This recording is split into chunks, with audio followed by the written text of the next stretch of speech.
अयोध्या हक के मिल्कियत मामले पर आज सुप्रीम कोर्ट में मुस्लिम फरीक ने अपनी दलीलें पेश की।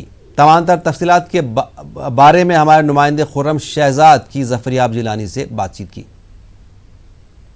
राम मंदिर बाबरी मस्जिद विवाद में आज मुस्लिम पक्ष अपनी दलील रख रहा है, अपनी बात रख रहा है। पूरे मामले पर बात करने के लिए हमारे साथ ज़फ़रयाब जिलानी साहब मौजूद हैं। आज बहुत बड़ी बड़ी बातें हुई, सबसे मेन बात क्या है जो आप लोगों ने कोर्ट में रखी है, बड़ी दलील?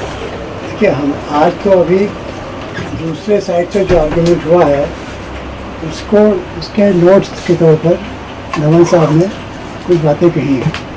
अभी तो वो उन्हीं के आर्गूमेंट को जो कुछ केसेस का हवाला दिया गया उसको हम बताया कि उसके फैक्ट्स क्या हैं, कुछ किताबों का हवाला दिया गया उसके बारे में बताया, कुछ श्लोक, कुछ वैदिक युगों के बारे में बताया कि ये एक्चुअली इसका क्या कंटेक्स्ट है।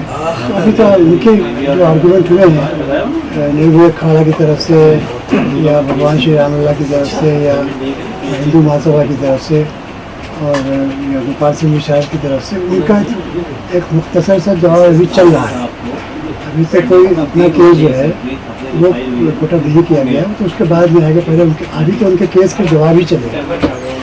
जिस तरह से परिक्रमा की बात थी और कहा जा रहा था पूजा के हक की बात थी, जो मेन बुनियाद जिस तरह से सामने आई थी, उसका किस तरह से जवाब दिया? देखिए, हमारे नवान साहब ने ये दिखाया केसेस को, सुप्रीम कोर्ट के जजमेंट को और प्री काउंसिल के जजमेंट को पॉइंट आउट करते हुए कि 400-500 साल पुराना कानून नहीं देखा जा सकता है, बल्कि ये तय हो चुका है कि जब ब्रिटिश लॉ जिस इलाके पर नाफिज हुआ, यानी लाहौर के केस में दिखाया कि वहाँ 40 में नाफिज हुआ, अवध 1857 में नाफिज हुआ, उस वक्त क्या कानून था ये कोर्ट देखेगी, इसी पर कोर्ट को फैसला करना है। इसी तरीके से परिक्रमा पर उन्होंने बताया कि परिक्रमा एक पूजा की शक्ल है, ये कोई खुद में अपने आप में कोई ड्यूटी नहीं है। तो ये बातों का जवाब चल रहा है। एक बात और भी है कि लगातार ये कहा जा रहा है कि पूजा के अधिकार की रक्षा की जाए, इसको लेकर के आप क्या? देखिए, नवान साहब ने बहुत वाज़ेह अल्फाज में बता दिया कि ना हिंदू लॉ अप्लाई करता है ना मुस्लिम लॉ अप्लाई करता है, हिंदुस्तान का संविधान अप्लाई करता है और हिंदुस्तान का संविधान सेकुलर है। अभी ये किताब को पेश किया है जिसमें कहा गया कि अम्बेडकर के इसको हिंदू कॉन्स्टिट्यूशन, उनका हिंदू कॉन्स्टिट्यूशन या मुस्लिम कॉन्स्टिट्यूशन कोई नहीं।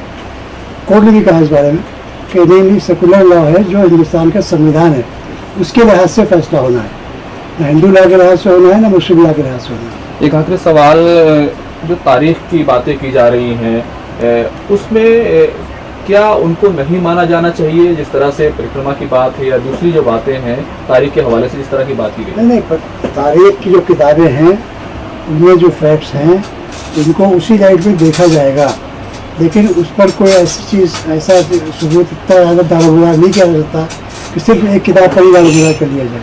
पूरे का जायज़ा कोर्ट लेगी और उसमें पॉजिटिव क्या है, निगेटिव क्या है, ये सब बातें कोर्ट कंसिडर करेगी। परिक्रमा खुद अपने आप में, जैसा मैंने बताया, कि एक पूजा की शक्ल है, लेकिन इससे नहीं ये साबित होता है कि वहाँ पर कोई मूर्ति थी, ये साबित होता है कि स्वयंभू थे वहाँ पर। स्वयंभू की तारीख क्या है ये भी सुप्रीम कोर्ट के जजमेंट के हवाले से नवान साहब ने बताया कि मजीद इसकी वजाहत करेंगे। एक बात मुझे बताइएगा, कहा गया कि जो वहाँ पर ये तय नहीं है कि वहाँ पर मंदिर था, मंदिर तोड़ कर बनाया गया। ये तय है कि वहाँ मस्जिद थी और कोई मंदिर नहीं तोड़ा गया, ये मुस्लिम साइड से साबित है। लेकिन ये कोर्ट को बताने के लिए कि भाई ये चीज़ जो बहस होगी तो इस पर होगी, हम उसकी एविडेंस देंगे, आपको दिखाएंगे कि मस्जिद बनाई गई, कोई मंदिर भी नहीं तोड़ा गया। लेकिन ये जो मान के चल रहे हैं हिंदू साइड के जो मान लिया गया कि वहाँ मंदिर था, ये गलत है। एएसआई की रिपोर्ट में कहीं नहीं फाइंडिंग, एएसआई रिपोर्ट में न कहीं कहा गया कि मंदिर तोड़ा गया, न ही कहा गया वो मंदिर था। बहुत बहुत शुक्रिया। खुर्रम शहजाद, न्यूज़ 18 दिल्ली।